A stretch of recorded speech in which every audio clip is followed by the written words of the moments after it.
Hello and welcome to the Apex Racing League British GT Series, broadcasted live by Apex Racing TV. My name is Sam Fitzpatrick, and alongside me in the commentary booth for this evening's racing is Ryan Walker with Marco Barbonet on the cameras. And we're here at Brands Hatch for round 2 of the championship. And Ryan, we saw a fantastic round 1 of the championship at Silverstone last week, a terrific turnout. We've got a terrific turnout around this place as well. But they're quite contrary circuits. Silverstone, a very modern circuit. This, very much more of an old school place. Yeah, absolutely. Brands Hatch and Silverstone, two entirely different types of tracks and different layouts. Silverstone's more kind of a longer and wider track.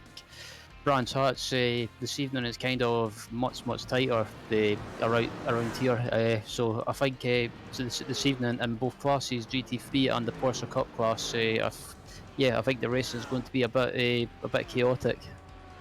Yes, shorter circuits, and we could see a little bit of lapping in race 2. In this series, we've got a 20-minute first race, and then we will reverse both of the classes by a different amount, and that will form the grid for race 2. And we saw a big reverse grid along with a few other factors at last time at Silverstone, and it really did mix up the action. But they have got 40 minutes in that second race to make up some positions. They're currently, before all of that, they're in their 10-minute qualifying session. They get 4 laps they can put in. That's the most that they can put in at least, and they should be able to put in all those laps around this relatively short circuit. Martin Van Loosenholt in the McLaren, currently on pole position. He should be one of the front runners in the championship. He is got a 100-point penalty though for changing his car. You can see he's the only McLaren runner out there now.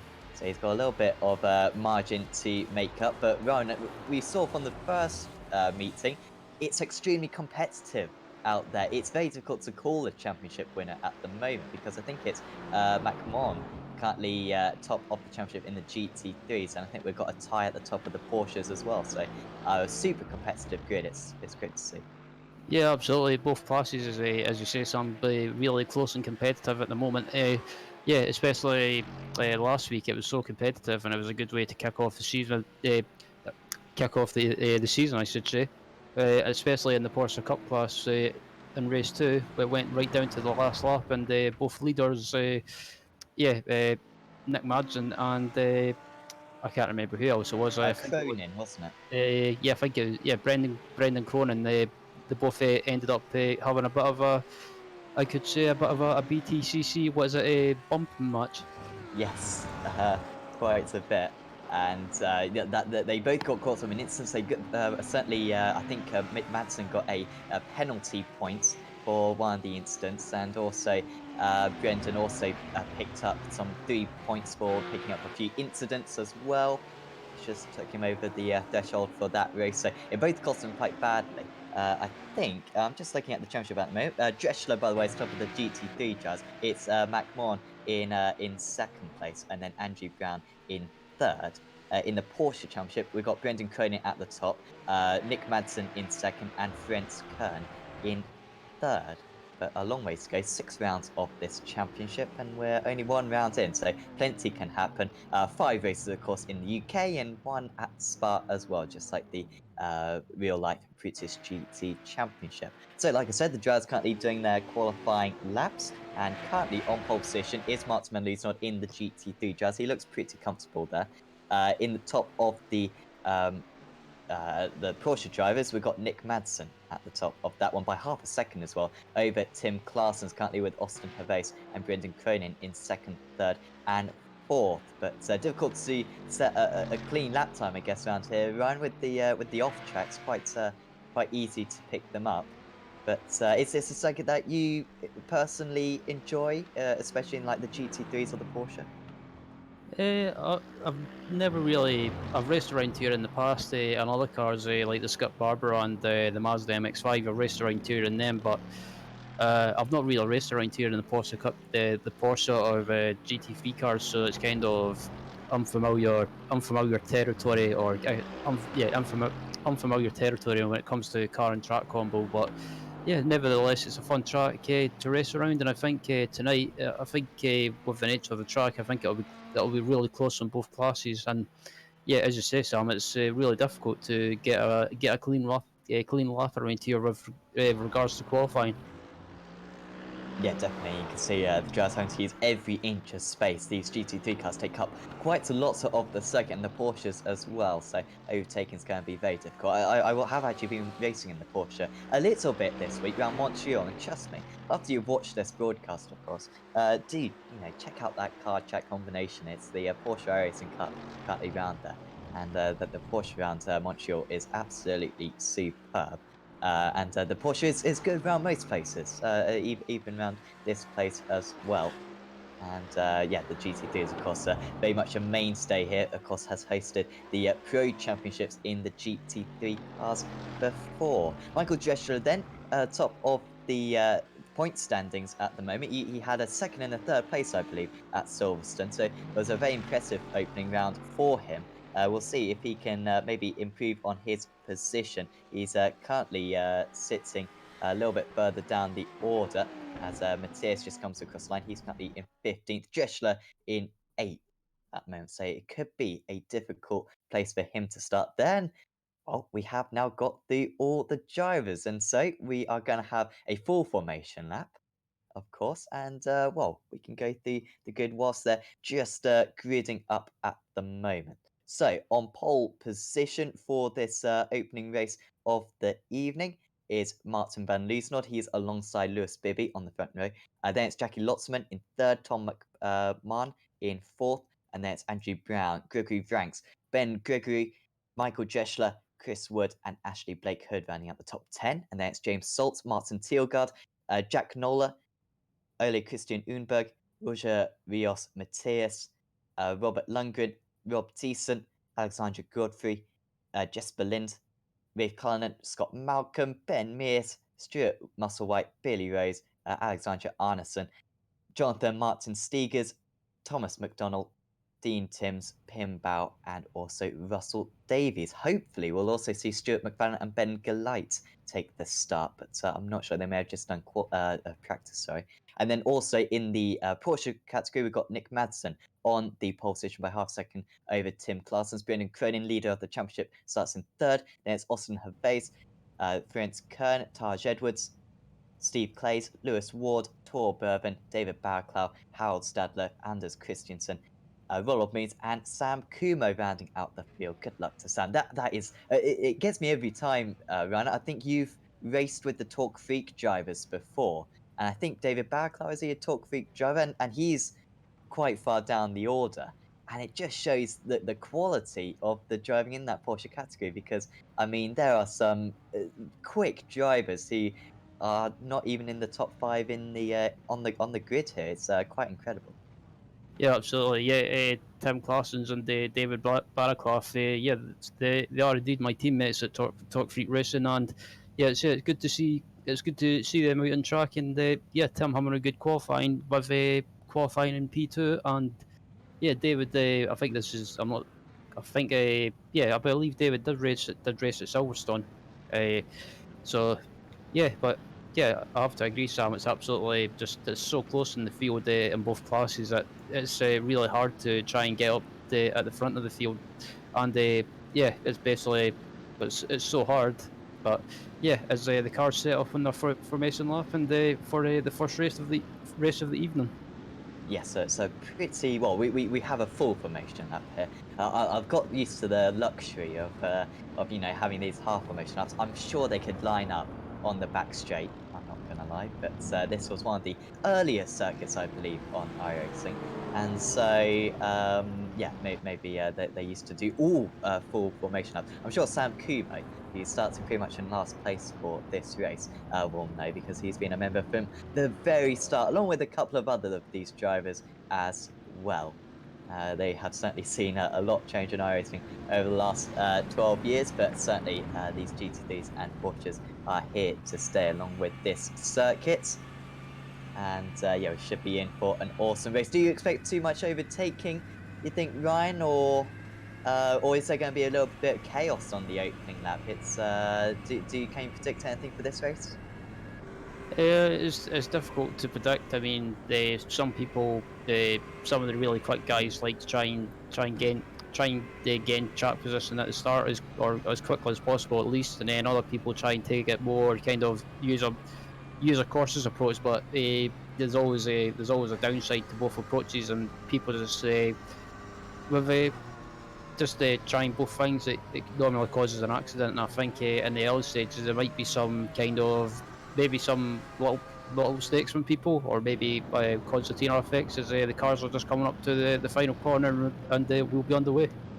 Should have a bit of a gap between the GT3 and the Porsche car, so being instructed at least to put their foots down, kind of between the final corner and the pit wall as well. Mats van Liesnout, he's got used to starting from pole position. He's in pole position once again here. He pulls away right now, and away we go for 20 minutes of racing here at Brands Hatch.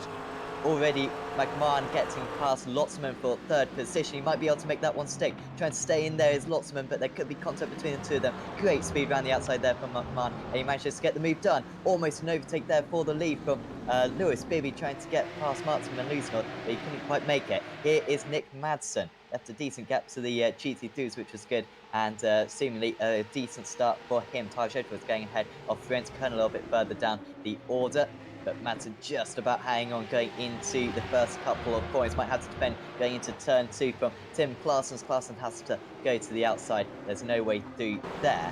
And pretty clean so far, at least through the first couple of corners. You can see how Bibby straight away trying to get past Van Liesnout, and Van Liesnout is off the circuit into the wall, surely. Or has he been able to keep out of it? I'm not quite sure. Well, I think it was relatively light contact, and there was a little bit of contact, surely, between Bibby and Van Liesnout. Looks initially quite clean, but, well, Van Liesnout won't agree.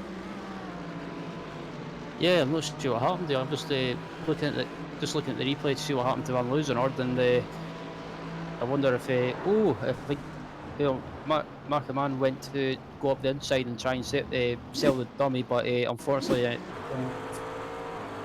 contact with Van Loozenord, who was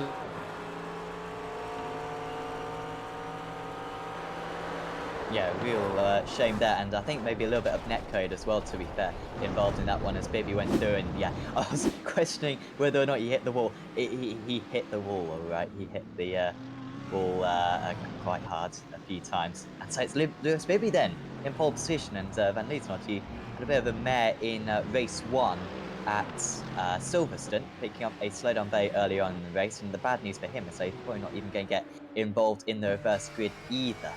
And so going to be quite a poor starting place for him in race 2. So yeah, difficult for him, for the defending Sim Racers World GT champion.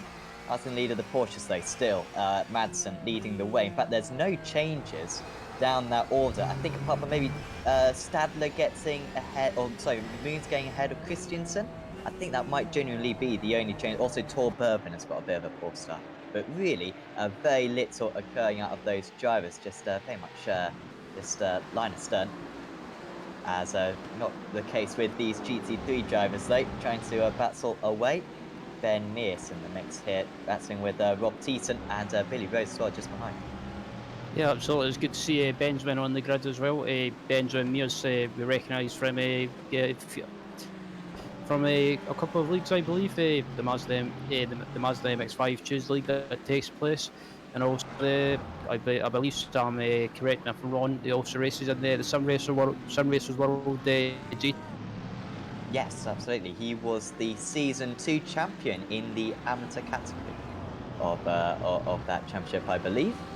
I just remember that because that was the first ever broadcast we had of the Sim Racers World GT Championship, which will be coming back in September on the iRacing Esports Network. Anyway, here is James Salt then, all the way around the outside. That's a nice move, a little bit of contact. We've seen controversy around this part of the circuit already, and dropping down the order all of a sudden now is that driver. So Salt getting past Teal Gunn. It was actually Blake Hood then, dropping a couple of places. Unfortunate for him, he's down into 11th now with Jack Nola just on his tail. Also issue for Rob Thiessen, and it's not good for RevMatch Racing Esports at the moment. Fortunately, Thiessen hasn't hit the wall as his teammate did at this corner. Thiessen trying to get back underway, and that's more contact. Ooh. He was struggling to get the power down, and that's Ben Galite who's got involved in that. Yeah, I was about to say the same, Sam. It's not been a good it's not been a good start to the race or a good start to the evening for the Rev Match team. Losing or having issues, and then Rod had issues as well. And I think it's at the moment they're fighting a losing battle. Yeah, big shame for them. And once again, so much damage on that car now. He's not going to be able to finish within 2 laps, I believe it is. I did write the rules, but I think he needs to finish either 0 or 1 laps down to get involved in the reverse grid to have a chance. And just swiping across a little bit there. That was deep on the brakes from the driver just ahead of Chris Wood. Michael Dreschler, of course, championship leader, remember. If things ended like this, I think Jackie Lotzman would be the championship leader going into the 4th race of the season. Both races, of course, yield the same number of points, despite the second one being a little bit longer, but of course the reverse grid as well. As, go back to the Porsches with Madsen still leading half a second ahead of Klaassen. And this is kind of what we saw last week. Right? Madsen puts in an awesome qualifying lap. And then for pretty much the entirety of the race, he's just being hounded by the drivers behind. But it's so difficult to overtake in this car. And it's really difficult to overtake around this track. Yeah, I would say that this Porsche Cup car is because of it's not got anything like you would get on a GT3 car, for example. It's not got any ABS or traction control. It's more down to the driver, then so it makes it more difficult for someone to try and pass someone in front of them, and it's kind of most of the time you've just got to hope for someone in front of you to make a mistake. Yeah, definitely. We've seen a lot of races on Apex Racing TV around this circuit before, and that's certainly the pattern that has been set over the years. Andrew Brown under pressure from Tom McMahon. Apologies, well, I've already chatted to Tom about this, but of course I was pronouncing his name as Tom McMahon last week. It's Tom McMahon. I see McMahon was a little bit too difficult to pronounce, and wisely made it all a lot easier for us English people to just say McMahon instead. McMahon or McMahon, he's doing a good job. Started in 3rd place, but still running in 4th. And you can see he's only about a second and a half off the leaders at the moment, which is getting a little bit closer. Lewis Bibby under pressure from Jackie Lotzman. Of course, Lotzman has already won a race so far this season. And he's looking for number 2, and he's certainly looking like the faster driver.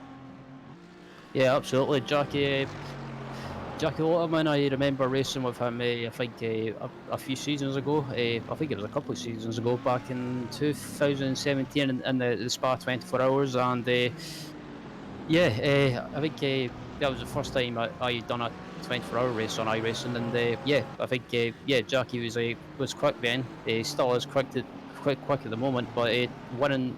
I think off the top of my head, I won the Spa 24 Hours with him in a Mercedes. So I can say safely say I won a 24-hour race with an alien. Absolutely.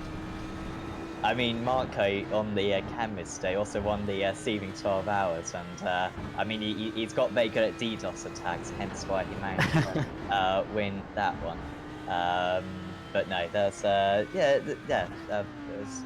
a good win. Anyway, yeah, Lotzman certainly one of the top drivers. Of course, Geodesic Racing for him, and he's hunting down Lewis Bibby for Evo SR. Issue for Jack Nola, and well, he's behind a tree, as you most likely are hit around here at Brands Hatch. Yeah. I think Jack might have hit the wall, possibly. Yes. Well, there he is, back underway, and this is how it all kicks off with really Christian Unver. Yeah, just looking at the replay to see what happened, and it looks like it was just I don't think there was much left. I don't think there was much room left between the two cars. So I've seen a few casualties so far in this GT3 field. We had a lot of them to start off with, to be fair. I think we had about 30 on the grid, but they're gradually being whittled down with all these incidents, and they tend to be incidents with one another rather than just individual mistakes. And yeah, perhaps a little bit avoidable from the two of those drivers in that situation. Here comes Lotzeman. Well, this is where we just saw that crash. And Lotzeman's absolutely hounding, ever so difficult when you're right up the right up the rear of the driver ahead to be able to pick your turning in zones. So easy just to ever so slightly miss the timing and potentially take a little bit too much curb or just miss the apex a bit. But at the moment, Lotsman's doing a superb job of just tracking that leader's car every meter of this circuit. Of course, if they pick up 10 incidents, they get 3 penalty points. And for every 10 incidents, you get yeah, another 3 penalty points. So 19 would be 3, 20 would be 6 penalty points. So you don't want to pick up too many of them, and there could be quite a few of those accumulated today. Absolutely. As we just look back at the Porsche Cup class as well. Yeah, Nick Madsen's still leading at the moment, closely followed by Tim Claessen's. Yeah, third place at the moment is Brendan Cronin for Geodesic Racing, and yeah, behind him is his teammate is Austin Hervius. So at the moment, Geodesic are having a good race at the moment in both classes, with Jack Lotterman currently still battling for the lead in the GT3. Yes, absolutely. We also saw a nice battle there between Ward and Clays, I think it was. I think Ward actually just made that move, so nicely done from him. One of the front runners in the championship, I believe, is Ward. Lotsman just absolutely hand. And they're now getting into some of the Porsches. There's not going to be too many of them to negotiate. Here is Tor Bourbon, who had an issue right at the start of the race. Not sure if he actually took the grid because that car looks very clean. He'll be hoping for a full reverse grid. He's going to need that if it's going to get within the reverse grids. There goes Lotsman down the inside. The team's Vikings car doing a good job at staying out of the way at the moment, but it is difficult, especially in this Porsche car, because the brakes aren't too strong. It's difficult to keep hold of at the best times. Let's know when you've got drivers going either side of you, but Bourbon let 4 of them pass so far, and need to let a few of them go until the end of the race. Absolutely. As we look at the battle for P6 at the moment between Ben Gregory and Michael Dresler, and also behind them Chris Wood from Team Mad. So yeah, we've got a three-way battle for P6 at the moment, and just in front of these 3 cars is Gregory Varonks, I think it is. Yes, ranks. Gregory ranks. Ranks, sorry. Oh, and Drescher's off the Contact. circuit. Is he going to be able to miss the wall? Well, he has, and the championship leader there, where he's just lost a few extra points. But Michael Drescher, well, that was a bit of a miracle that he didn't go into the wall there. That gravel must have been Paul Ricard for a second there, because that seemed to have a lot of grip to slow him down, and just about kept it out. Otherwise, that would have really been game over for him. Now it's Sam Kumo who's being overtaken by some of these GT3 drives. Just looking ahead, is there anyone else that they're going to catch up? They might catch up to Anders Christiansen up the road. And in fact, they probably will. With 7.5 minutes to go, as Lotzeman has a look. Bibby with a little bit of a mistake. Lotzeman tries to get to the inside. That's the only place where you can really get the move done into turn 2, because the outside just is too long to go round, and you can see he's not best pleased at the moment as Lotzeman, but Bibby will do everything to hold on to this one. Yeah, absolutely, and also apparently Tim Claessen's has had a crash. From second place. That's why he just lost on the exit of turn 1 and hit the wall. Hasn't been a fantastic start of the season for Tim Claessen. He looked really strong in this race, could have maybe thought he could win, but well, yeah, he's not going to be able to achieve that anymore. He might get within the reverse grid still. He's down in, I think that's maybe 10th position, so a small chance, probably maybe a 50-50 chance of him being able to maybe be on the front couple of rows for the second race of the evening. Chris Wood still chasing down Ben Gregory. This is the battle for 6th place. They're 4 seconds behind Gregory ranks up the roads. Also, Kumo just getting overtaken by Teelgaard just in the background there. Absolutely, we're just looking at Benjamin Mears at the moment, and yeah, he's right behind Scott Malcolm for currently battling Scott Malcolm for P17. As yeah, Benjamin gets a great run in the exit of the final corner, but Malcolm seems to have slightly more straight line speed. Yeah, maybe a little bit of damage for me as he looks to the outside, and there just is no way he can possibly go. You can see he's carrying more speed through the corners than Malcolm, but he just doesn't feel quite confident enough to go for the move at the moment. Both these drivers, I think, yeah, pretty experienced in this GT3 car. Particularly Malcolm has always taken part in these BSR Sunday events in the past. And he's having a good run at the moment. Going to score some healthy points if he finishes where he's currently running. James Salt's still ahead of Michael Drescher. Of course, had that off earlier on, so Drescher should be able to get past, and it doesn't look like he's got any damage on that car. But I mean, we've seen pretty much barely any proper overtakes so far. Ryan, whenever we've seen side by side, it usually ends up in a crash. Yeah, absolutely. It seems to be everyone settled down at the moment, and yeah, kind of just being sensible. Being sensible after there was some issues for several drivers in the early stages of the early stages of this race. As we look at a replay of who was that hitting the wall, I can't see in my lifetime. That was Dean Timms. Dean Timms. That's it. For some reason, my lifetime was playing up, but yeah, back up. Looking at the top 10 again, looking at the battle between, or we were looking at the battle between. Can't remember who it was, but looking at Benjamin Mears at the moment, he still can't get by Scott Malcolm. He's trying to go for a move up the inside, but he decides to back out of it. Great to see three different manufacturers being represented here. Mercedes, Ferrari, BMW, always very different characteristics. The Ferrari, you can see, quite significantly bigger than the BMW. Tends to be good down the straights, not so good through the corners. But Mears isn't listening to that at the moment. 42 on his car. And Stuart Musselwhite's only just behind. Stuart McFadden as well is catching up to these guys. McFadden up 10 places from his start, and he's pretty rapidly catching up, I think. Yeah, about a second a lap faster that last time round, so he might just be able to catch up to these guys right at the end of the race. We haven't got many laps to go, though. The leader's just crossed the line to start his 13th lap of the race, and we've got about 3.5 minutes to go. Sam. Mears has got to slow down. And loses 3 places in 1.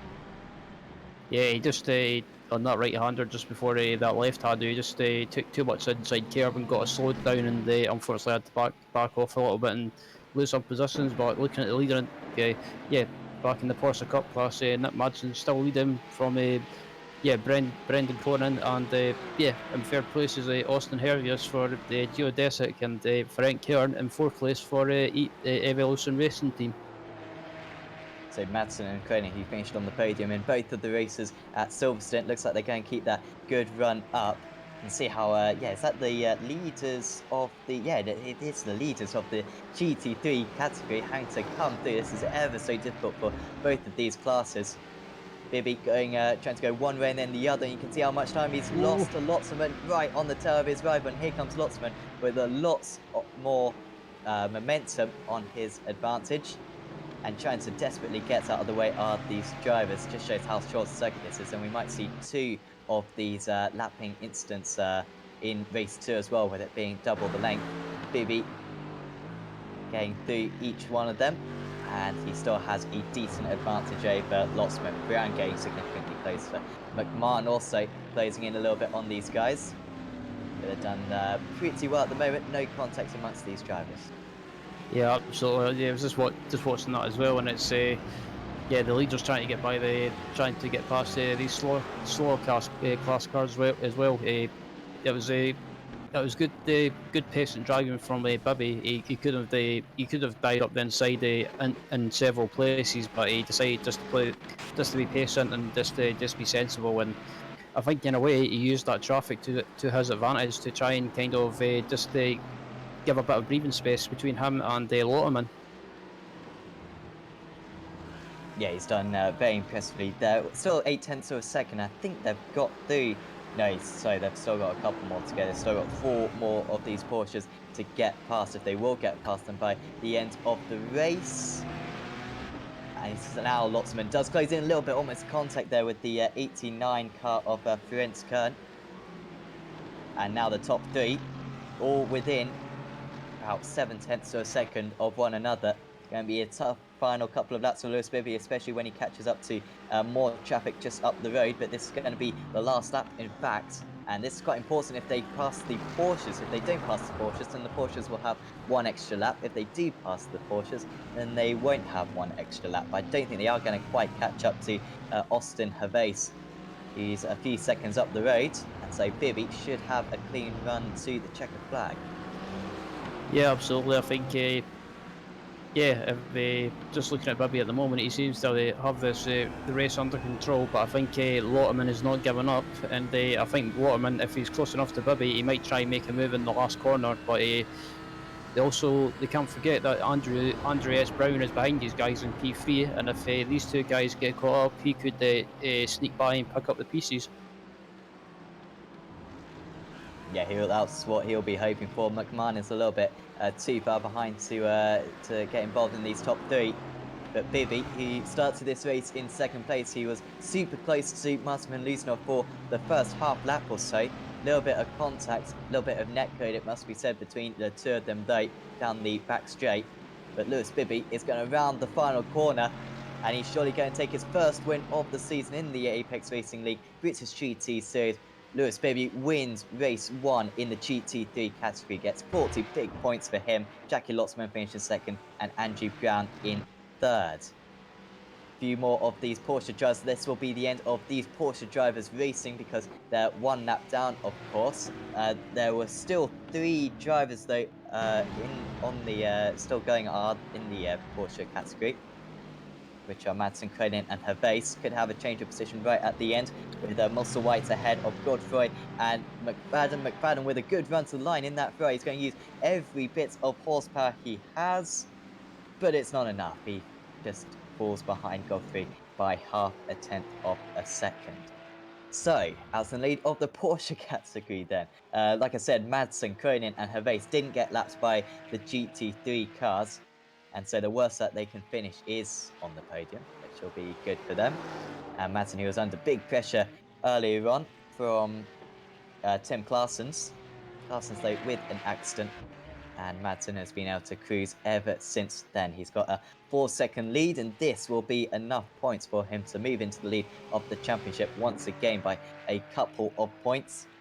Here he comes to the line, number 20, Nick Madsen for Texsense Pitstone Motorsport, and he wins race 1 in the Porsche category. Brendan Cronin, championship leader, he crosses the line. Well, he'll still be in second place in the championship. Good recovery drive from him, and Austin Gervais, his Geodesic Racing teammate, in third. So all the results are in, and so we can go through the results. And it's Lewis Bibby winning out by 0.5 second over Jackie Lotzman. Andrew Brown rounding out the podium. Tom McMahon is in third place, and then Gregory Franks finishes in fourth, and then Ben Gregory finishes in sixth place. Chris Wood seventh, Martin Tilgard eighth, James Dalton ninth, and Michael Jeschler rounding out the top 10. There's Ashley Blake Hood, Jesper Lind, Robert Lundgren, Roger Rios Matthias, Rafe Carlin, Billy Rose, Scott Malcolm, Stuart Musselwhite, Alexander Godfrey, Stuart McFadden, Ben Mears, Pimbau, Alexander Arneson, Thomas McDonald, Jonathan Martin Stigers, and then the retirees were Dean Timms, Jack Nola, Russell Davis, Ole Christian Unberg, Rob Thiessen, Ben Galite, and Martin Van Loosenhoff. Remember, he starts in on pole position. Hopefully, we'll see him back for race 2. Could be a very entertaining drive from him. Top of the Porsche drivers then was Nick Madsen, a couple of seconds ahead of Brendan Cronin in the end. Austin Gervais, the only other driver finishing on the lead lap. Behind that was Ferenc Kern, Taj Edwards, Lewis Ward, Steve Clays, David Barclow, Harold Stadler, Ronald Moons, Anders Christiansen, Tor Berven, Sam Kumo, and then the retirees were Tim Claessen. In fact, he was the only retiree in that Porsche category. It was relatively clean as those guys. Maybe we won't see the same when we find out what the reverse grid for race 2 is going to be, Marco, and I believe we have the wheels on the screen right now. Well, they are coming in just a second. First of all, you guys missed the best feature of this broadcast, which was with around a couple of laps to go, my connection having a moment. And so for the final 2 laps, there were destroyed cars running everywhere, including, and I swear this is true, a two-wheeled Porsche going around. So it was certainly a sight to behold. Hopefully it doesn't happen again in the second race, even though I have to say it was quite nice. The two-wheeled Porsche was, It was like watching yourself, Marco. Exactly. Exactly. You are absolutely right. You know, in fact, you are right because since I don't have a wheel connected to iRacing, and I haven't for the past couple of weeks, it's difficult to drive with mouse and keyboard, you know, so of course I would be with two wheels. Speaking of wheels, here we go with the reverse grid wheel, which should be on your screens right now. Different set of numbers for both categories, and of course, the honor of doing all the calculations and the reverses will be on Sam. So just send me the bribes, and Sam will do the calculations. Let's roll it.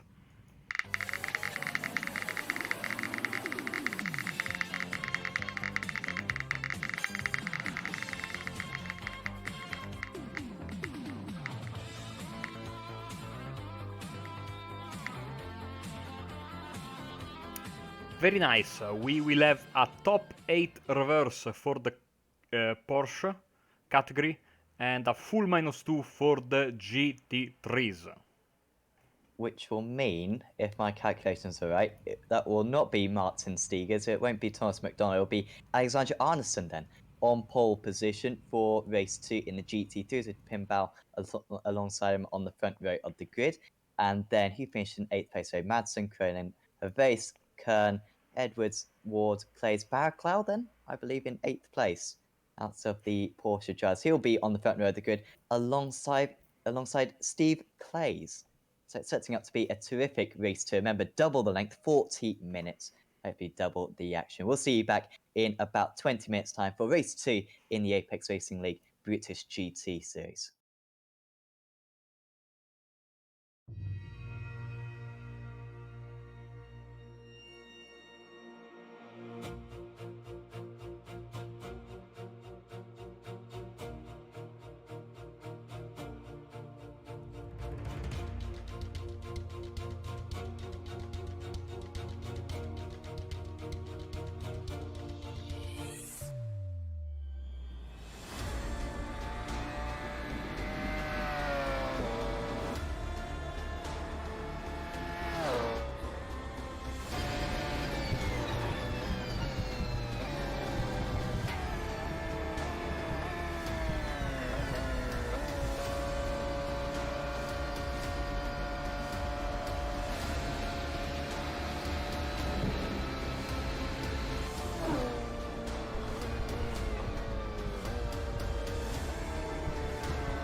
Growing up as a kid in Oklahoma, where I'm from, the Chili Bowl is the biggest race that we have.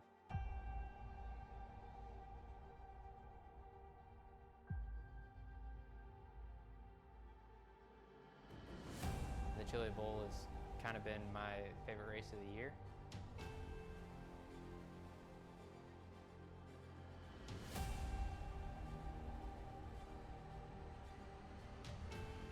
Growing up a dirt racer in Oklahoma, that's kind of the holy grail.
Welcome back to the Apex Racing League British GT Championship live on Apex Racing TV. Once again, I'm Sam Fitzpatrick, and once again, I'm joined alongside in the commentary booth by Ryan Walker with Marco Barbonet on the cameras, and we're just prepping up for race 2 of this round 2 of the championship here at Brands Hatch. And Ryan, this could be an interesting one. We saw a fantastic race 2 at Silverstone 1 week ago.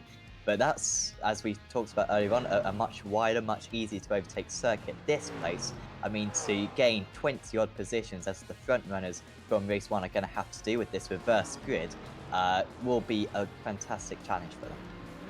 Yeah, absolutely. It'll be interesting to see how these quick guys get through the field when they start after starting at the back. I think Brands Hatch, with it being a much tighter track, I think it'll be a lot more difficult. But yeah, it'll be a good challenge for them, nevertheless, and it'll be interesting to see how some of these I wouldn't say slower guys, but or slower drivers, but maybe the not so quick drivers get on starting at the front.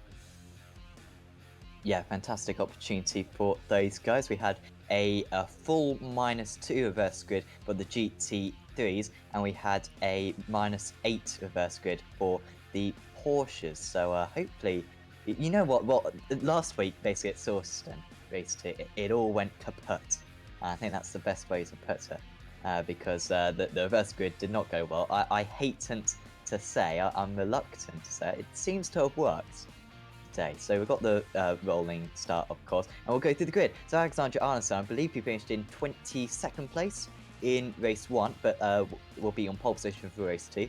Pim Bao starts alongside him on the front row of the grid. Then it's Ben Mears. Stuart McFadden was very quick in race 1, started very low down, so perhaps he's one of the favourites for this. Alexander Godfrey starts in 5th with Stuart Musselwhite in 6th. Then it's Scott Malcolm, Billy Rose, Rafe Callan, Roger Rios Matias, rounding out the top 10. Then it's Robert Lundgren, Jesper Lind, Ashley Blake Hood, Michael Dreschler, James Saltz, Martin Thielgaard, Chris Wood, Ben Gregory, Gregory Vranks, Tom McMahon, Andrew Brown, Jackie Lotzman, Lewis Bibby, Thomas McDonald, Jonathan Martin Stigers, Dean Timms, Russell Davis, Jack Nola, Ole Christian Nürnberg, Rob Thiessen, Ben Belite, and Martin Van Liesland, who's potentially the fastest driver out there. He's starting in last place out of those GT3 drivers, so really watch out for him. Could be a fantastic drive up the order. Top of the Porsche drivers then, so he finished in 8th place in race 1, which means that he's on pole position for race 2. David Barraclough, 2nd place, alongside him is Steve Place, and it's Taj Edwards, Prince Kern, Austin Hervase, Brendan Cronin, Nick Madsen, Hal Stadler, Ronald Moons, Anders Christiansen, Tor Bourbon, Sam Kume, and Tim Larsen. It's 45 drivers, and certainly quite enough drivers for this Brands Hatch circuit. And Ryan, is there anyone out of the top of either of those fields who you feel may be able to get a race win here, who's maybe going to be able to take advantage of this reverse grid? I'm not sure, but I'm probably just going to hazard a guess or kind of pick who I would predict. But both classes, I would probably say, yeah, I wouldn't rule out Benjamin Mears. So yeah, that's my pick for the GT3 class. And in the Porsche Cup class, I would probably put a bet on possibly, yeah, I would have to go for David Barraclough. Not because he's my teammate, but because I've watched him in the Porsche Cup class, the Porsche Cup car and other series, and yeah, he's a decent driver. Absolutely, he's left a good gap. I instructed the drivers, leave a nice big gap. Exactly what he's done. So thanks for David out there. You'll certainly be getting some bonus points for that one.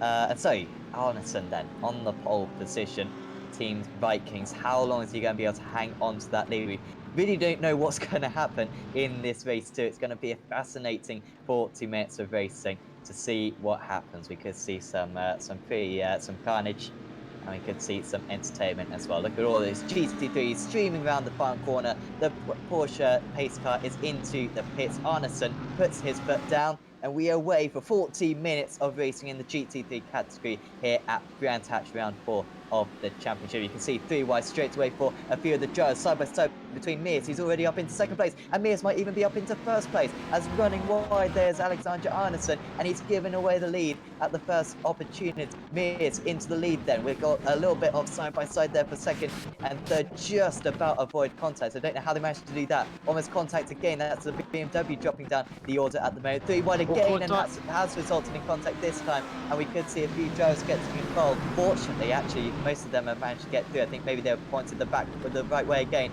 4 wide, I think, going into that corner, and Ray Cullen unsurprisingly falling off the circuit. In the top of the Porsche driver, it's still back David Barraclough, who's leading the way ahead of Steve Place, Carl Edwards, as they go into the second corner.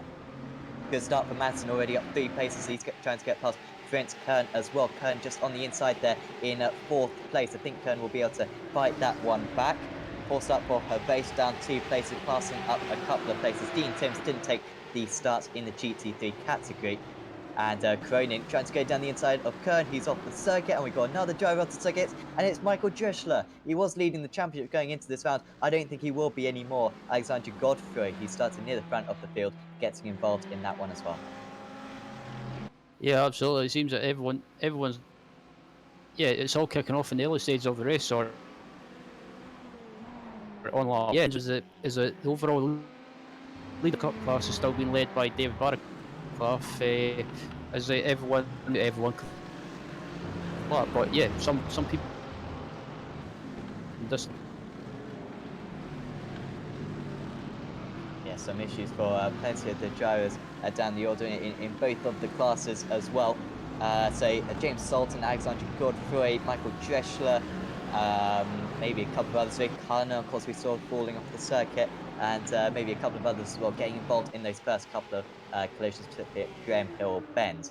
Here is Steve Clayton hounding down David Barraclough going to be able to go to the inside. The circuit Clayton has to get out of the throttle, but he's just about got his nose on the inside. Now he loses the car. He's surely going to go into Barraclough, and how he didn't hit Barraclough there, I do not know. That was a miracle drone there from Steve Clayton. He may have a slowdown, though I don't know how he can possibly pick up a slowdown around that corner, as just behind him, that's Nick Madsen, who won race 1. He's already up into 3rd position in race 2. He's going to go down the inside Madsen, and now he gets a little bit of a push from one of the GS cars, just about pulling ahead. Albora is placed. Off the circuit goes Hervase, I believe. Yes, off the circuit goes Hervase, who I think gave Madsen the push in the first place. And they're really not settling down this Porsche category. Also, Kern going off the track. Yeah, I was about to say Kern was going for a bit of a rallycross racing there, but yeah, how Steve Clay saved that into the hairpin, I'll never know. The only way I can describe it as is goodness gracious me. Yes, absolutely. Ben Gregory as well, going 3 wide going into turn 1. He's had a good start, I believe. How many? Oh well, actually he stayed in 18th place, so maybe got caught up in an instant. Because surprising that he hasn't gained any places. He's just ahead of Jack Nolan, Gregory Franks, and Roger Rios Matias. And just ahead of them is Jackie Lotzman and Martin Van Luzenoort. So Van Luzenoort already up 16 places out of those drivers. We knew that he'd be quick, and that is some very efficient driving already from him. And he's going to see maybe a chance at a podium, certainly in this race. Maybe even the win. You can never count Martin Van Luzenoort out of a chance. Next up for him will be Rob Lundgren, who's already dropped 4 places in this race. But, it's a sizable challenge in front of him, as you see it's a stream of cars for him to deal with. Yeah, but absolutely.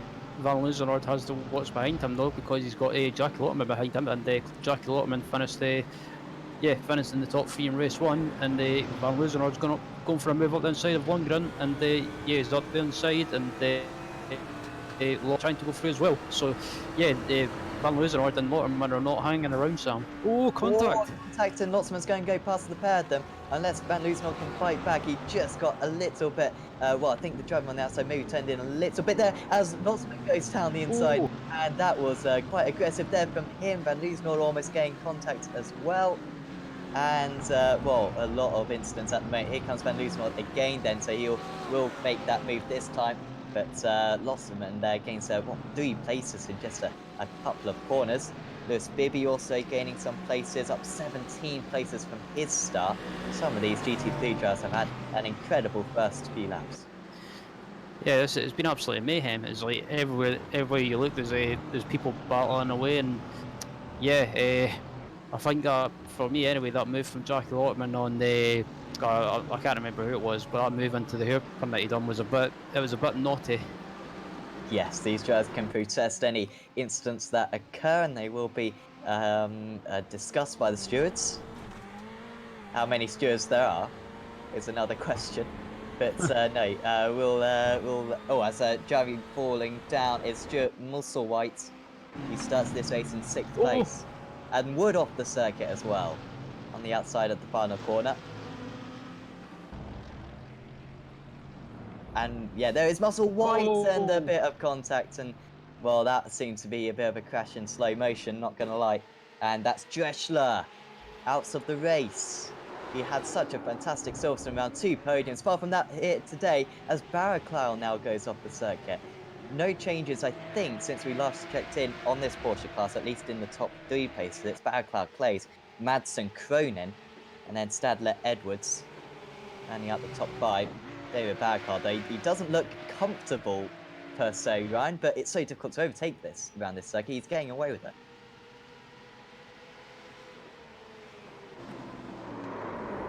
Oh, and round goes the rev match driver of Steegers. I think your connection's just dropping out at the moment, Ryan. Yeah, we'll just try to resolve those issues. But there is McFadden trying to battle with... Oh, sorry, he's in the lead. Apologies. Stuart McFadden for CQR up into the lead of this race then. Past Ben Mears for Sim Racers World, and that is a significant change. McFadden, who was out of position in race 1, and he's got the lead now in that throw, and Scott Malcolm going very slowly after picking up that damage earlier on. Yeah, absolutely. He has gone into the pits, and yeah, it looks like he might dive in and try and get some of the repairs done. But Nick Madsen's up into second place, and he's got by Steve Clays up into second, and right behind the leader, David Barraclough. Yeah, this is perfect for Madsen at the moment. He nearly won both of the races at Silverstone, where he's giving himself a great chance here. Brendan Cronin in 4th place, who's been one of the top drivers as well so far this season, but one car between him and Madsen could be significant. Barraclough, though, seemingly smoothing up his driving a little bit. The track temperature, by the way, 41 degrees, so it's not easy for these drivers one bit, and this isn't an easy track in the Porsche whatsoever. Lots of slow corners, difficult with the traction, but Madsen's really looking very racy, and the moment he gets half an opportunity, I think he's going to go for it. Yeah, I was going to say that the Porsche is not really. It's a fun car to race, but also you can't overdrive the car, otherwise you just overheat the tyres and just lose grip. As Madsen's got the run and Barraclough is ahead into his left-hander, and I wonder if Madsen will try and do the switchback as Barraclough is sideways. Trying to desperately get the power down, overheating those tyres, and Nick Madsen takes the lead of race 2 at Brands Hatch. He's steadily made his way through, and he's into the race lead now, past David Barraclough, and that could be very significant. Brendan Cronin moves up into 3rd position, past Steve Clays. So Cronin will keep up with the race leader, but always seems to be one step behind. Here is Van Looseman. He's got back past Lotzman crucially, and Lotzman almost with a bit more contact and almost spinning the car around as well. That was almost contact there with Billy Rose. This is for 10th place. Yeah, absolutely. These 4 cars together, yeah. As I heard a crunch in the background. Pim Bao, maybe? Oh, there's an Audi in the wall. Yeah, that was Bao. He starts in 2nd place, and always a couple of unsafe rejoins so far, and that was another one of them. That was Alexander Godfrey, who was spun around earlier on by Lotzman. And, I mean, he was nearly caught up in another incident, but through no fault of his own. Barraclough then has lost out on this lap, so he's dropped down into 4th place.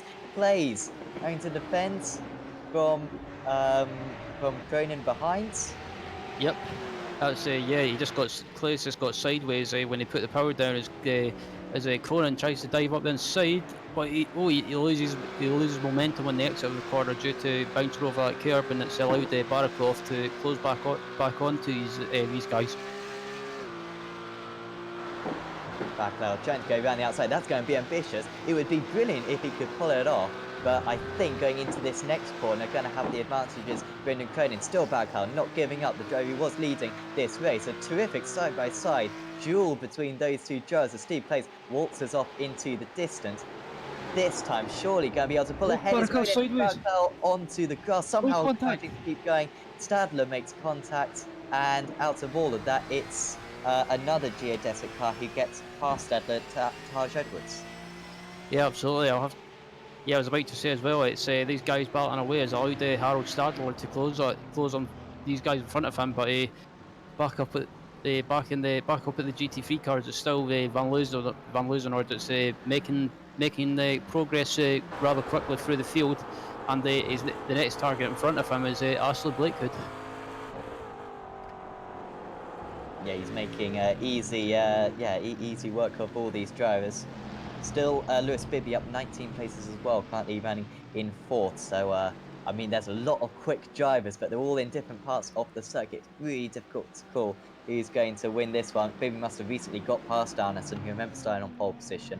He's driven well as Arneson, although he doesn't like the apex of turn 1, seemingly. That's down on lap 1. It's down once again here. It was from Bibby then, and there wasn't much of a gap down the inside, and then there was, and he car down the inside. Easy move into the final corner, and onto lap 9 he went. Absolutely. Looking at Jackie Lortman sitting in P10 at the moment, but not far off these guys in front of him. The next cars in front of him is Andrew S. Brown and Ashley Blakewood, and Martin Van Loozenord, considering that he's in the McLaren, which apparently is the slowest car in the GT3 series at the moment, or GT3 in general, is actually doing a pretty damn good job. Yes, definitely. And trying out that McLaren car. He didn't run the McLaren in round 1, which means he has got a penalty for changing cars. Ben Gregory to the wall. He was running in around 16th place, I believe it was Gregory. He was running in 12th place, sorry. So he'd actually gained a few places since we last watched him. He was only 14 seconds off the lead, though. That's how close the field is. Maybe going for a move that was a bit ambitious, and he just gets a little bit of a tap round from the driver behind, hits the wall. And I'm not sure how much staying damage he's got actually from that. He might be okay. Yeah, he might have got away with that possibly if he hit it at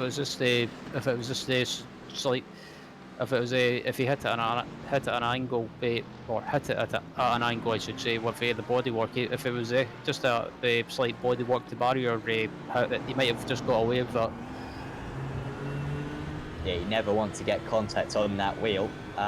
Noticed something from iRacing earlier on. I unfortunately had an incident like that, and actually does change the camber of the wheel as well. Quite smart that from iRacing. Anyway, here's Lotzman. He's going to have to go through wide, I think, if he's going to get past these two drivers, and there's simply not the space side by side between Brown and Blake Hood ahead of him. And Lotzman going to go round the outside, a lot of speed carried by, and McFadden's off the circuit, he's given away the lead. And Ben Mears moves back into the lead. The two Ferraris exchange places once again. And McFadden, who'd done the hard work, he got into the lead. He hadn't pulled away, though, crucially.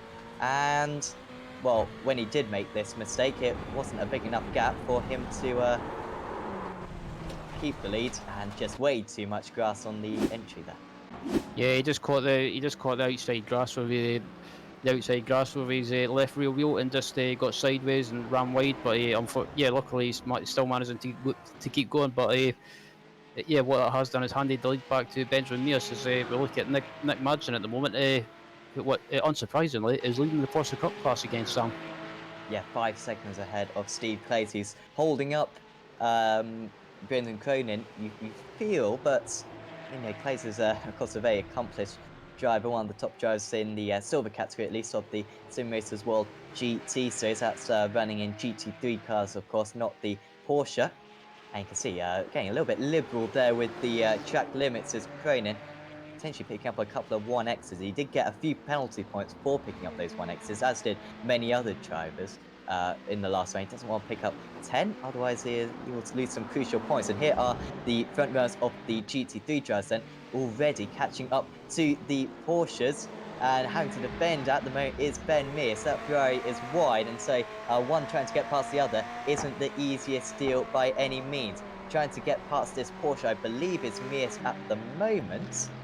Now he is going to be able to get that move ahead. That was David Barraclough, the former race leader, who's just got past. Down the inside goes McFadden. A superb dummy there. Can he get it stopped? No, he's off the circuit, and Mears will come back. But Moran, I mean, he should get some points there for effort. That was that would have been spectacular. Yeah, that was like watching a. Yeah, the only way I could describe that pass was basically a Daniel Ricciardo send. Yes, he certainly licked the stamp. Unfortunately, it got stopped in his during the delivery though, and it's still in second place. Didn't lose too much time from it though. Cronin just, well, must be getting a little bit frustrated. He probably realises that second place is as good as it's going to get. He tries to go down the inside into the next corner though, did Cronin. And did it work for him? No, he's still behind Steve Place. At the moment, Cronin's had enough, in fact. Cronin, I think, is in the wall, and we might just see this on board with these drivers coming up. There he is, and well, you know what, there's not too much damage on that car at least, but the former championship leader, remember, was running in third place in this race, hasn't finished off the podium all season long, and, well, has he got stain damage? It's difficult to tell. No, it seems to be. He still seems to be running okay at the moment. But I think it's a replay we're watching, or is this live? He tries to go up the side of Steve Clowes and loses it. Just loses it and ends up.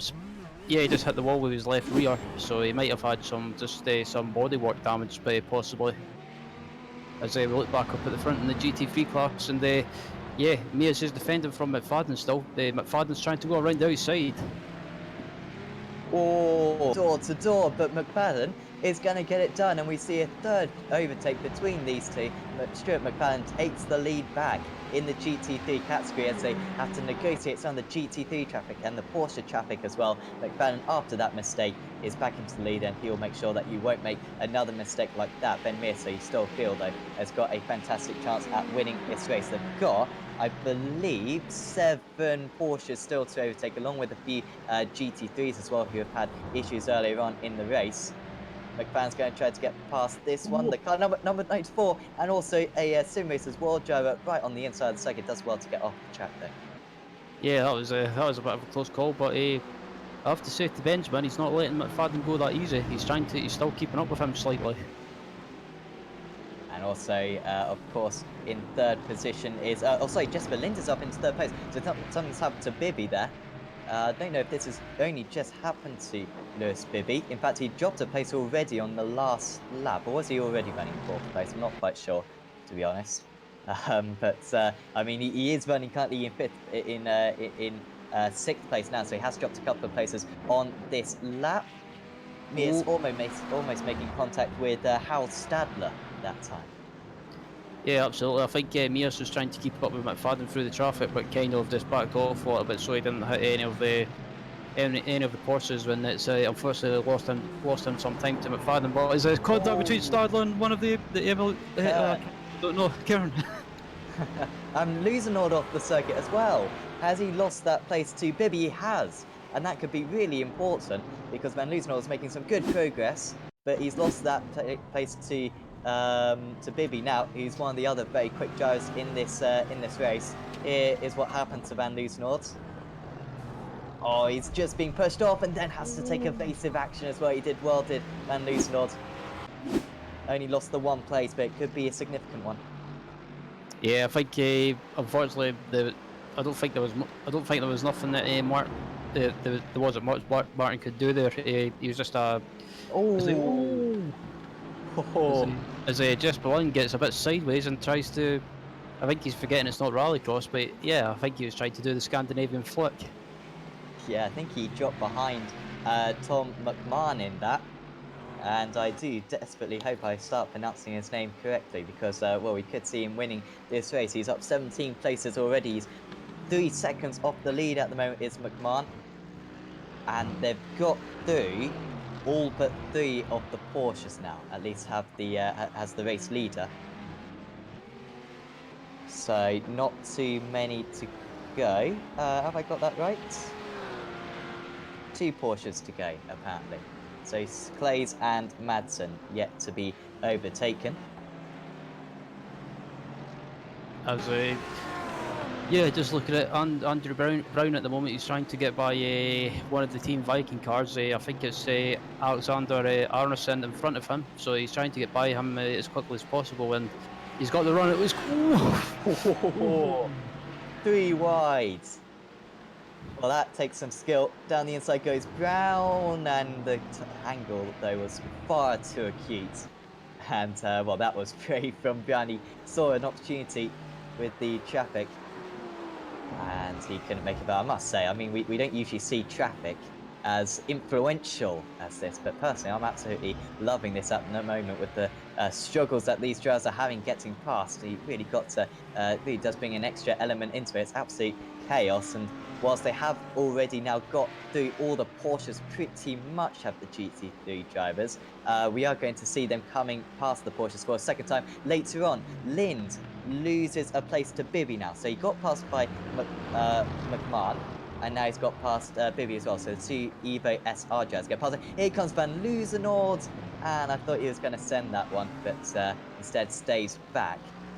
Van Loozenord currently 5 seconds off the lead, and he's got, I mean, a long way to go in this race. He's got 18 minutes to go, but he can't hang about too much longer, otherwise he's going to ruin his chances of a race win. Yeah, absolutely. I think yeah, Martin's doing a good job at the moment getting through the field like he has done. He's up into P6 at the moment, and yeah, just behind him as well is Jack Lotterman, who's done a good job of getting through the field as well. And yeah, I guess yeah, when Andrew Brown and the other driver was trying to lap the Porsche, I guess the Porsche driver they were trying to lap had a bit of a Code Brown moment as someone's in the wall. That is Roger Rios Matias. Shame for Matthias there, because he's usually a pretty quick driver, is Matthias. Not quite materialising so far this season, but I do think he's going to be in with a chance of a podium by the end of the championship.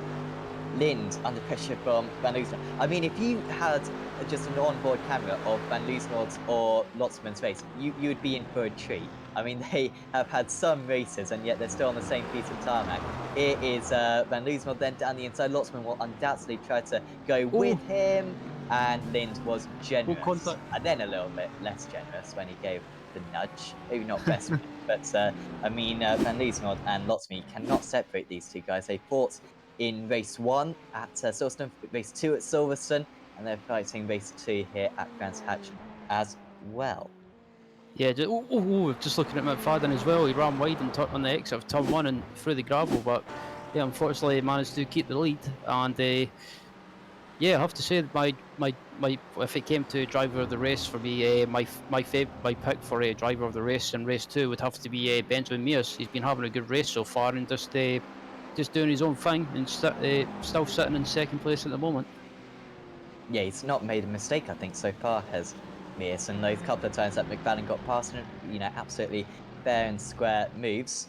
But Mears fought hard at the time. He's only 1.3 seconds off the lead. And once he's got McMahon behind him, McMahon doesn't seem to have a big pace advantage. So he might be able to keep in that second place, and McMahon might be a good block to Bibby and Van Loozenord and Lotsman, who are some extremely quick drivers, probably the quickest drivers on circuit. So here is the GT3 leader, then going past the Porsche leader. It's taking a little bit of a while. That just shows how big Madsen's lead is.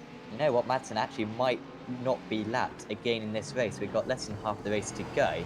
And he's so far ahead that he's lining himself up very nicely. Here's Madsen. Here comes McMahon down the inside. This is for second place. The Evo SR driver gets it done. He's past Ben Mears.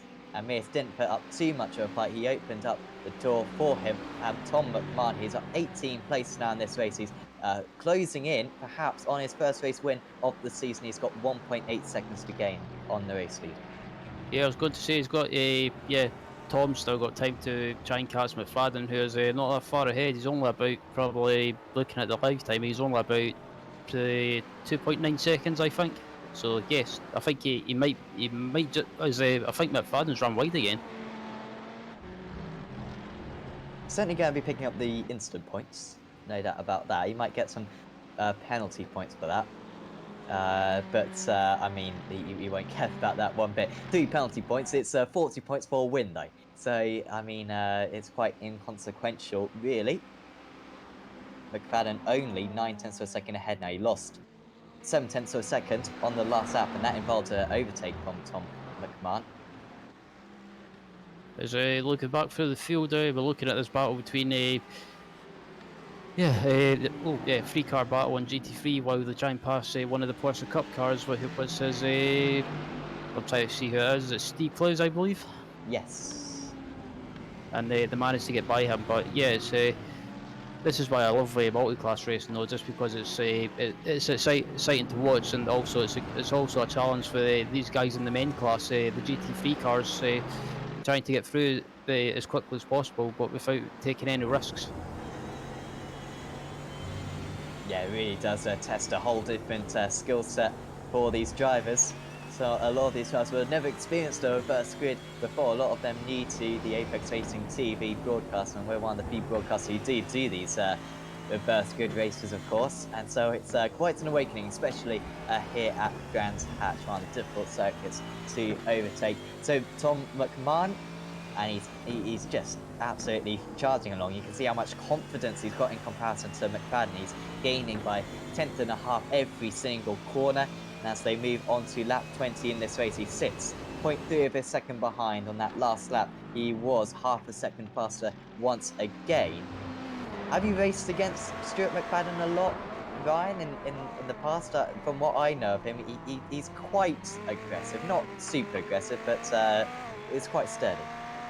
I haven't raced against him too much, but I have commentated on by some of the series that he has raced in before, and yeah, while he's a quick driver, I mean he's very quick when he keeps it clean and doesn't make any mistakes. But he's very, as you mentioned, he's very aggressive and just makes silly mistakes at times. And I think it's only a matter of time before Tom gets by him.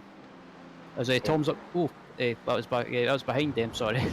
Yeah, that was Bibby getting past Mir, so credit to Mir. He's not putting up too much of a fight, and absolutely agree with Sim Racers World on the YouTube chat. That's probably the right thing from Ben to let past McMahon a couple of laps ago, and probably best thing to let past Bibby. This race could still come to Ben Mir's car number 43 by the end of it, because there's been so much action. As sideways there for, I think that was Mears again, and he's dropped another place. This time to Van Loosenholt, and now Lotsman will be desperate to get the move done. He desperately wants to stay as close to Van Loosenholt as he possibly can. They're like a magnet to one another. And here comes Lotsman down the inside for GS Racing, and he is now up into 5th place. Good recovery for Lotsman after a couple of issues early on. And I mean, this one is setting up nicely. You've got McFadden, who's probably the slowest out of the top 5 drivers, leading the way.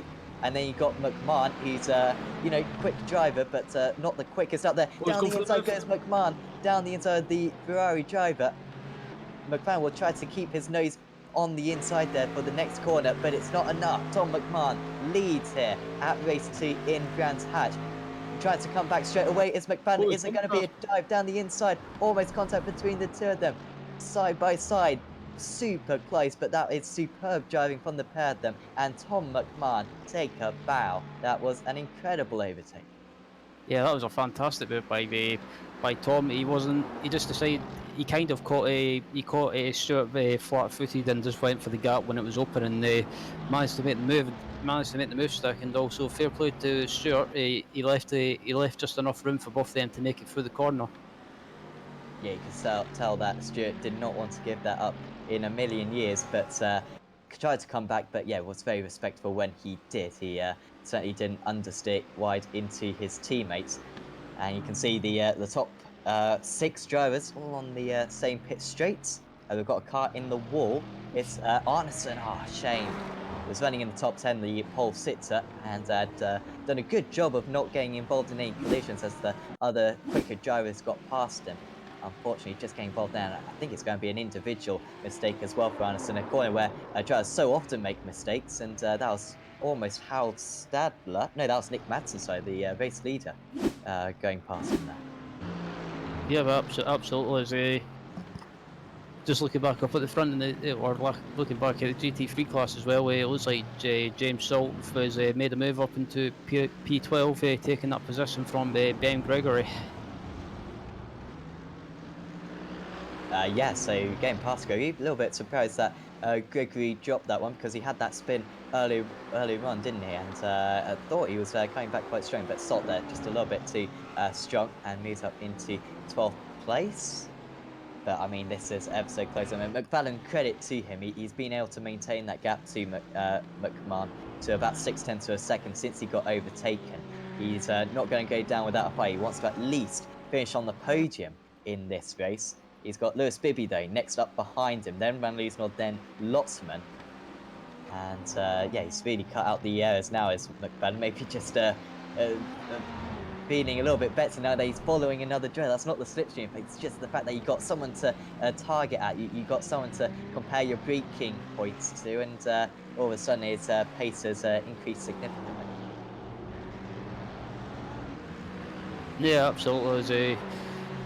It seems to have settled down now as well in the closing stages of this race. I think we've got about just under 10 minutes, I think. So, yeah, it seems to have settled down now, and everyone's just kind of settling down into it and settling down into the into a position that they want to finish in, or kind of to just get to the finish. Yeah, I think so. And well, so I think Van Leesnord and well, Bibby actually all of a sudden now closing in on McFadden. How aggressive will Bibby be? And well, that just sounds absolutely yeah. Well, can Bibby get past 4/10 of a second at the moment? And all of a sudden, Van Leesnord gets involved as well. He's 4/10 of a second behind. So if Bibby doesn't go to move straight away, it's quite inevitable that the McLaren driver behind him is going to try to take advantage of that. McMahon on this lap does pull away a little bit further. Poor lap there from McFadden. And half a second slower that time. So where is Bibby going to get the move? He goes to the inside into turn 2. McFadden not fighting this one too hard. Van Leesnord tries to follow him through here. But credit to McFadden, they kept it round the outside. He'll have the inside for Graham Hill bends. But this next corner, it's ever so difficult to defend around because the corner really opens up. Round the outside goes Martin Van Leesnord. He needs to be careful of Lotzman behind him. He needs to think of the championship as well. Lotzman, one of the front runners in the championship, currently the championship leader, in fact. Going to have to go to the outside now is Van Leesnord. Going to be super brave to go for this. He's going to have a lot of grip as well. Gets the cutback. That's really good acceleration. Tries to go to the inside, but the gap was fended off super early. Round the outside now for Van Leesnord. He's off the circuit. And can he hold off Lotzman? Lotzman will try to go down the inside, but Van Leesnord just got across in time. Yeah, absolutely. I think yeah, it was a bit of a late move by Stewart to defend that position, but yeah, he managed to get it. He managed to defend his line just in time. And I think yeah, if Martin can get a good run in the exit of this final corner, he might be able to make a move on to Stewart into turn 1. But it looks like Stewart's got the better run. Yeah, he's holding on, and every lap that goes past dampens Van Leesnord's chances of this race win. He might go for it again into the second corner. This is where McFadden seems to be struggling. Ooh. But just squeezing the Dutchman there on the inside. That was extremely nice again from McFadden in his race car. Very good so far. Now it's behind is that Prince Kern. Not quite sure. It might be Sam Kume. Sorry, in the car number 1. As down the inside goes Lotzman. He takes advantage of it. And Martin Van Leesnord has got absolutely mugged there by the championship leader. Superb there from Jackie Lotzman. Now, this time, he's going to go to the outside again is Van Leesnord. Is he going to have trying to take advantage of maybe these two drivers fighting ahead? but no, Lotsman gets it stuck, and well, I mean, Van Loosenholt will be really angry with that one to be caught out like that when overtaking a back mark. Oh, and into the wall, they'd crashed. And Lewis Bibby was involved in that one, and Martin Van Loosenholt as well. Out of the race, potentially. He's had to tow back to the pits. It was a roadblock in front of them, and a massive change in the closing stages here. It was Pim Bao who was very slow, and he's managed to indirectly take his teammate out as well. And they just came across, super lucky for the drivers running in third and fourth, but for Van Loosenholt, it was Mr. Unlucky, and he's out of the race. Yeah, that was unfortunate for Martin. He just got caught up in that incident and just he just had no time to react there. Yeah, it was real unfortunate. He was having a good race there. So yeah, Jackie Lotterman was a lucky boy not to get caught up in that. After all of that, it means that McMahon is 8 seconds ahead of the rest of the field. Lotsman up into second place then, past McFadden. Mears is in fourth, with Angie Brown now up into fifth place. He's got past Jesper Lind. This is how McFadden, and once again, just really struggling through that turn one. And Lotsman gets past, and oh wow, and that was so that was why they're so far behind then. And then, thankfully for McFadden, he did let back past Lotsman, which was good. So pretty much no changes there. It's maybe stopped Lotsman having half a chance of catching up to the race leader, but I don't think he had much of a chance anyway. So second and third there, and Mears and Brown closing in on these guys as well. Yeah, absolutely. That was a good sportsmanship from Stuart. He gave the position back, and I think that was the right thing to do. But yeah, we just got under around about 5 minutes. So yeah, about maybe two laps remaining. So yeah, but I have to say, Sam, this evening it's been pretty good in race one, and at the moment race two has been absolutely unpredictable. Yeah, it's been absolutely mad, hasn't it? And it's really difficult to call who's going to be top at any one point. Still, Pim Bowers managing to drive round there. Also, a replay of Pim Bao. So he was the one who, of course, kind of triggered that initial incident with all the others, Van Loosenholt and co.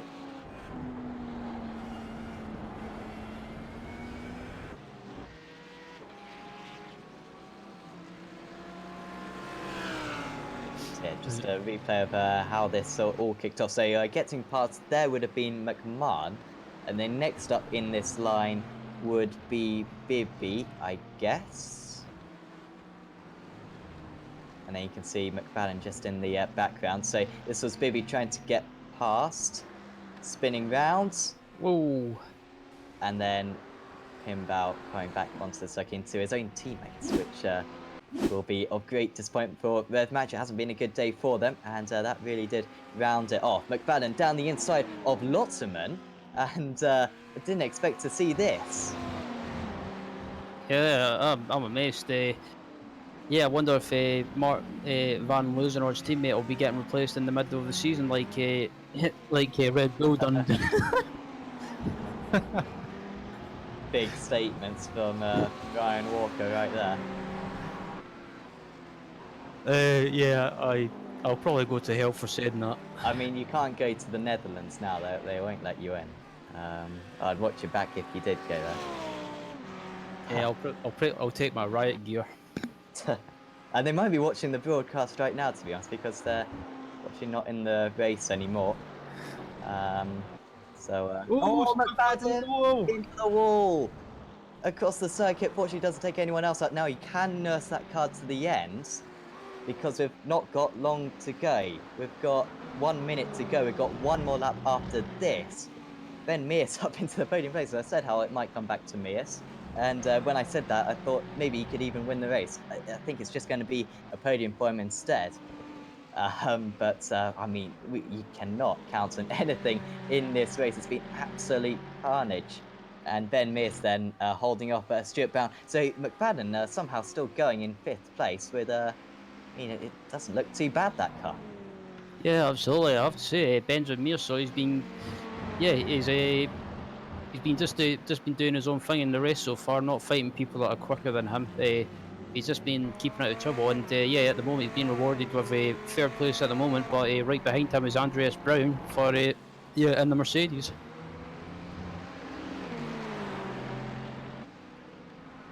Yeah, really wants a podium, does Brown. He's maybe been a little bit under the radar in this second race. We've seen him a couple of times, but we've been so embroiled in that top 5 battle. But whilst they've been taking one another out, taking chunks out of each other at least, I mean, he's slowly, or he's very quietly gone up through the order.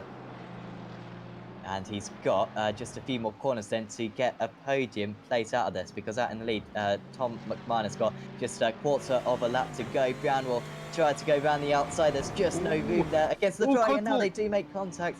Will Mears go wide? No, he still made the corner. He should get third place out of that. But out in the lead, Tom McMahon, as McFadden goes down the inside, and he might just get that one done as well, up into 4th place. But Tom McMahon wins race 2 at Brands Hatch. A brilliant drive from him, up 19 places, and that was absolutely perfect textbook stuff from him. He takes his first win of the season. Lotsman finishes in 2nd place. Mears will finish in 3rd place, and McFadden will beat Brown after Brown, who got a little bit over aggressive right at the end there, drops down into 5th. Jesper Lind will be in 6th. Top of the Porsche drivers is Nick Madsen still, so we haven't paid a lot of attention to the Porsches. The majority of the entertainment has been in the GT3 category, and it's Nick Madsen who's been leading the way for pretty much 80% of this race. And it looks like he's going to take his 3rd win of the season out of 4 races, which would be very impressive. Clay's currently running in 2nd place. Bourbon is running up in 3rd. Would be a nice result for him, beating Cronin potentially. Here comes Madsen then, and he wins for Texans. Fitstone Motorsport once again slows across the line, and easily enough for him. 12 seconds ahead of the rest of the drivers.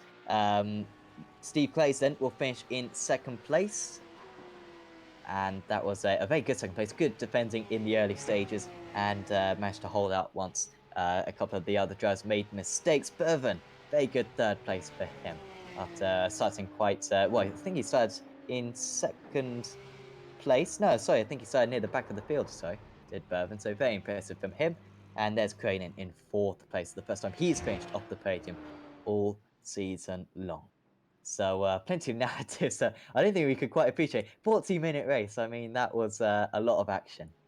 Safe to say, absolutely incredible racing from the drivers out there. And we can go through the final results. And it's Tom McMahon winning out by 7.5 seconds ahead of Jackie Lotzman. I mean, that's a big gap in the end, but it wasn't for the vast majority of the race. Ben Mears, very impressive 3rd place after starting in 3rd place.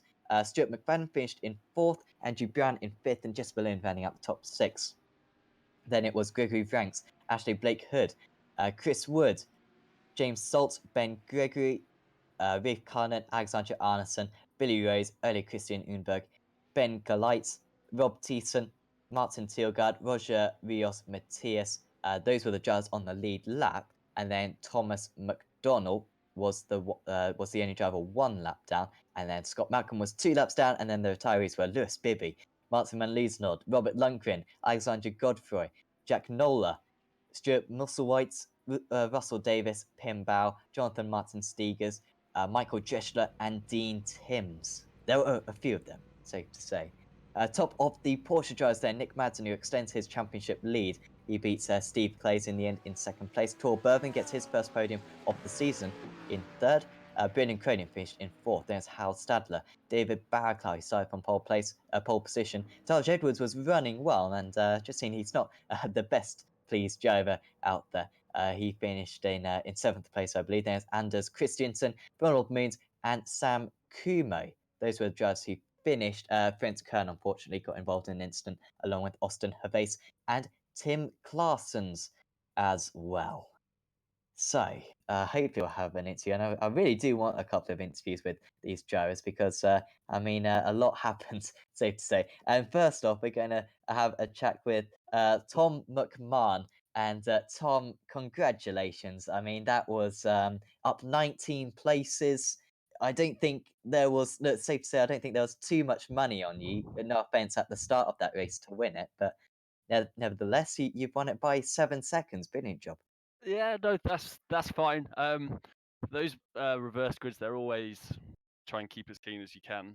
And then I put some good overtakes like in the middle part of the race.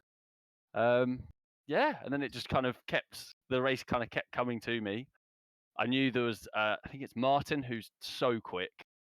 And I could see he was like behind catching, and then Lewis Bibby, obviously my teammate, he got caught up in an accident, and then just kind of happened really. Yeah, super pumped with it though. Yeah, absolutely. You should be. Jackie Lotzman started only one place behind you, or I believe, or maybe 2 places behind you. But you seemed to get a really good start, and it kind of meant that for the entire race you were kind of one step ahead of those guys. So how did you get such a good start? Because that seemed to be quite pivotal in the end. Well, I got a really good jump when all the whole pack went, and then I actually got boxed out a little bit in Druids, and then it's just one of those. There's so much carnage going on. There's a bit of luck to it. There's also hopefully a bit of skill to it, but you just kind of pick your way through, and yeah, it went well. And then Lewis Bibby was ahead of me for a lot of it, and then I caught him and passed him through traffic, and that's then kind of there was a massive pack. I can't remember the lap that it was around, and I managed to navigate my through that pretty quickly, which obviously then gave me that gap to Jackie, to Lewis, to Martin, and then just had to make sure that when I caught up to the guys ahead, didn't hang around too long because I knew obviously they would be catching pretty quickly as well. Yeah, definitely. You had to be on your toes all the way. And just looking forward to the rest of the season, have you got any aims for this championship? Have you got a certain position that you're aiming for, or are you just aiming for more race wins? Like, I guess you got that race win now. Takes off for the season. Yeah, that's that. I really wasn't expecting. I didn't know because this was the first like iRacing league that I've entered, so it was kind of I didn't really know my pace compared to everyone else. So let's kind of see what happens. Um, I mean, the race for me, if I'm not mistaken, I'll be near the top of the table after this round. So I guess push for that as best I can and just see what happens. Like I'm not missing any races, so yeah, just push for as high as I can. Aim for top 3, I guess, because I've finished like 4th, 3rd, and 1st. So yeah, aim for as high as I can. Definitely, and with the carnage we've seen in the first 2 rounds, there could certainly be some instants ahead, and you can certainly take advantage of that as the season goes on. Before we let you go, Tom, is there anyone you'd like to thank? Mainly just the Evo SR guys. Yeah, we practice together, we have fun together. So that, and then also just you guys, like the stream, the organization. It's really good fun. As I said, my first iRacing league, and yeah, thoroughly enjoying it. So thanks to you guys as well. Glad that you're enjoying it so much, Tom, and hopefully we'll see you next week. Absolutely, guys. Thanks very much. So that was Tom McMahon, who I think, I don't want to be too confident, but I think I've nailed the pronunciation of his name, which, I mean, he's won a race today, but that's been my personal battle. Next up, we'll have a chat with Jackie Lotzman because he managed to finish, he won a race and he's the points highest scorer today is Jackie Lotzman.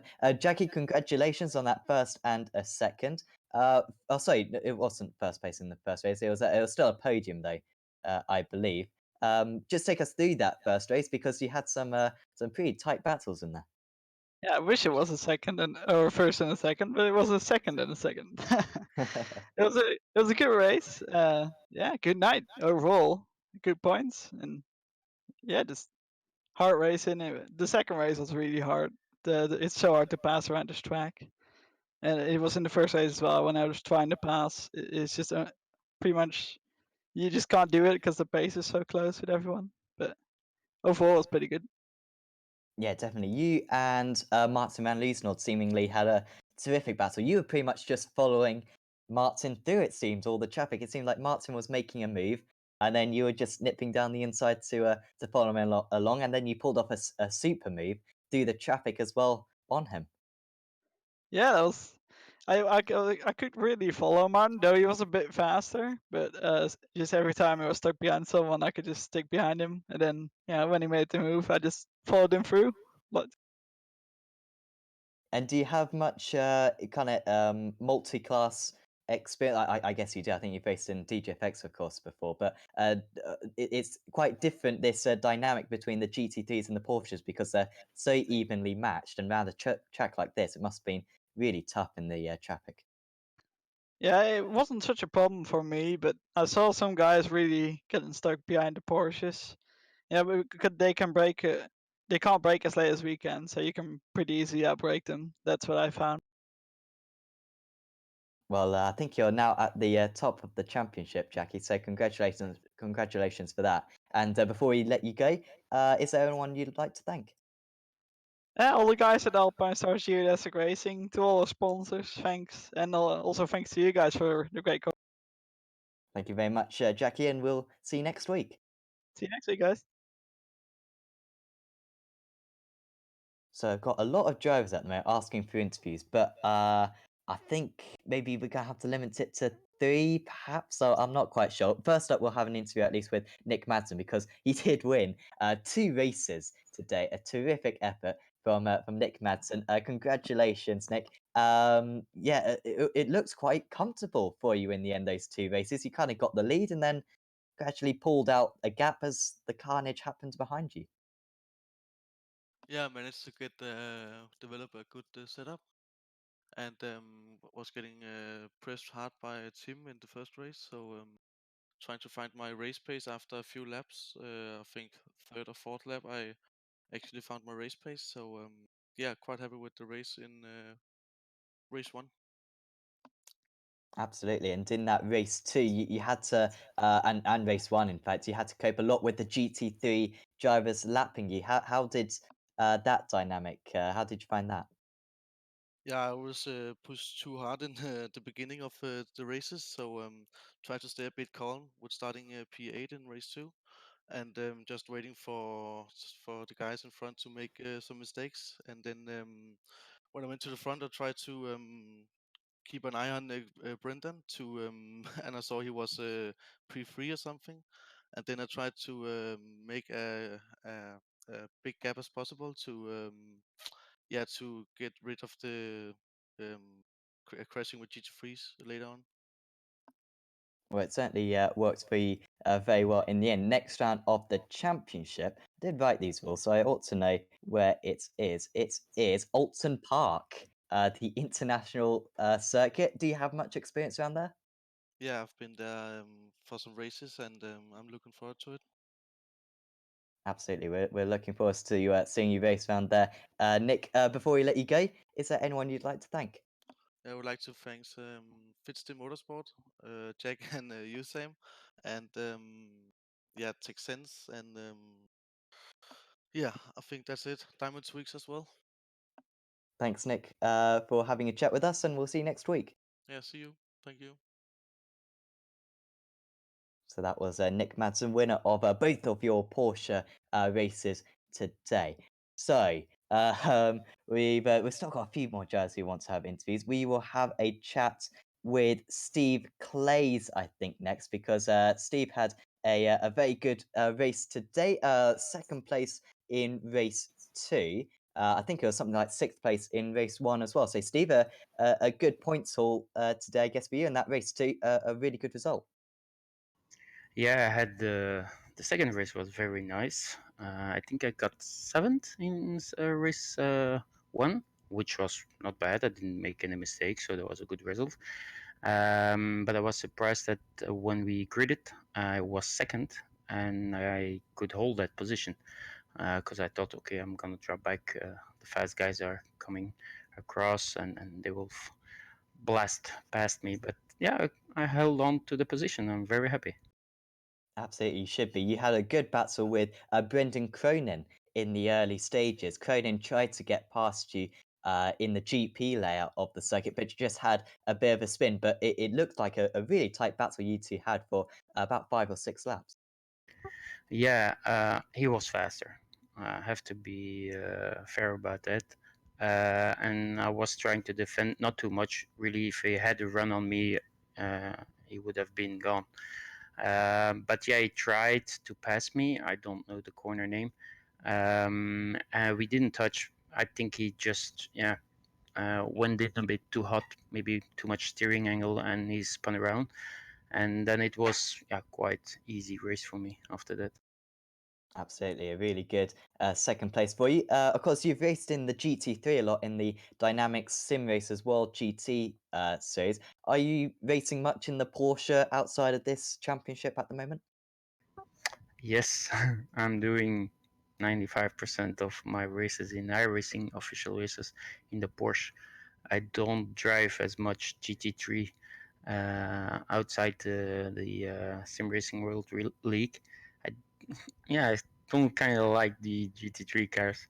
I'm really a guy that loves the Porsche. It's a very difficult car, but just Yeah, absolutely agree with you there. The Porsche is a superb car, and yeah, you certainly drove it very well today. Steve, is there anyone you'd like to thank before we let you go? I'd like to thank the team for the help together and the practice that we had together and during the week and the upcoming weeks. So yeah, I want to Thanks, Steve, for having a chat with us, and we'll see you next week.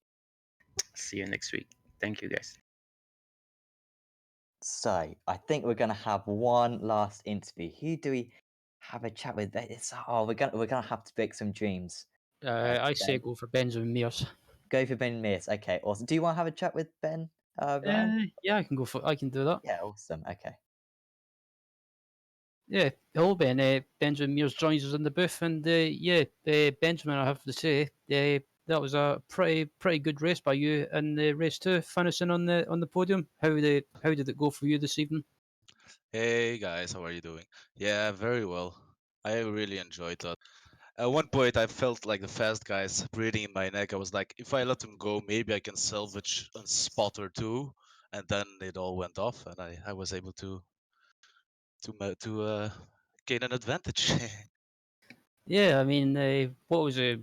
Yeah, you say the quick drivers when they caught you, or it looked like on the broadcast when they caught up to you, you didn't really put up much of a fight. You kind of just decided to let them go. What was the strategy with regards to that? Was it just try and finish the race as best as possible or close to the front as possible, or what was the strategy from your point of view? Yeah, I mean, I've had some rough races already in the league, so I wanted to keep it clean and, do myself and my team proud. And also, I know if I'm going to defend, then maybe there's four more guys who are coming closer, and that's the thing I want to avoid as well. Yeah, absolutely. I mean, I think I said in the broadcast to Sam that fighting the quicker drivers is not always the way to go about it. It's always better just to let them go and just